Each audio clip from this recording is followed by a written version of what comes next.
San Quentin Prison houses some of California's most dangerous inmates, but the state hasn't given up on them. It offers a unique education program that aims to transform lives. Lisa Bernard takes us behind bars and into the classroom. Metal bars, sterile cells, locked doors.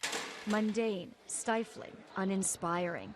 But just behind the main yard, down an alley lined with barbed wire, class is in session. Arguments for and against imperialism. U.S. history, taught by an instructor from the University of California at Davis.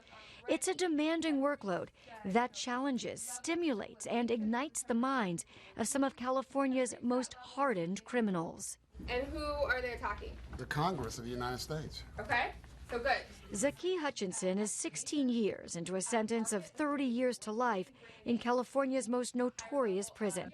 And he is working towards his associate degree. Hutchinson is learning about imperialism and much more at San Quentin's Prison University project.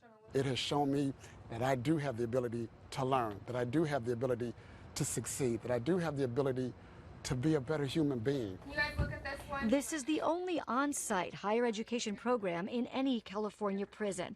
About 330 are enrolled and about 200 are on the wait list. Instructors from Stanford, UC Berkeley, UC Davis, and others volunteer their time to teach psychology, philosophy, biology, and about 15 other classes. PUP is funded by private donations. Patton University in Oakland issues the Associate of Arts degrees. The executive director of the project, Jody Lewin, says the program offers intellectual as well as personal growth. So even before people leave prison, education is extremely valuable because it really alters their sense of themselves and also their relationship to the world and what their lives might be like.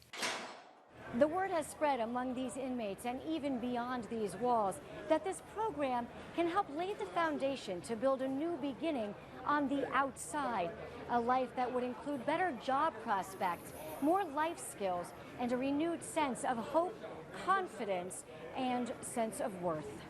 That's your job right here, right? James Houston is an example of the transformation. After serving 18 years for second-degree murder, Houston is out of San Quentin and he's giving back. Houston is employed by Richmond, one of the most dangerous cities in the country, to help mentor and support young men in the community who are considered likely to become involved in gun violence. Tell me how the Prison University project changed your life. I felt like with all the tools I gained going to, seeing how important education was, taking a lot of those life skill classes, becoming in leaderships in the groups there, I felt like I had a purpose, and this became my passion. Takaire Sykes is one of many who benefits from Houston's incarceration, education, release, and desire to make a difference. It's always more helpful when it's somebody who has experience in that, not just on the outside looking in. It's like I actually been through it.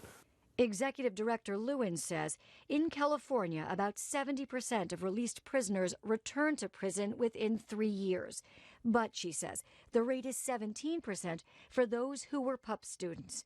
And Lewin adds none was for a violent crime. Research done by the Rand Corporation finds that inmates who participate in any type of correctional education while they are in prison reduce their risk of being reincarcerated by 13%.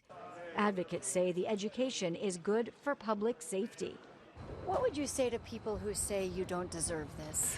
Well, what I would say to people that say that I don't deserve this, I would have to say this. What type of people would they like coming back into society? Would they like uneducated people who have no knowledge, no wisdom about life in general? Or would they prefer someone like myself who is developing the skills and the techniques, the ability to articulate and to learn and to grasp different concepts and ideas about life in general? It's an argument that could be tested out on a larger scale, as President Obama has initiated a pilot program to explore expanding funding for prison education, and as national prison reforms are reducing sentences for many inmates and sending them home. Lisa Bernard, Al Jazeera, San Quentin, California.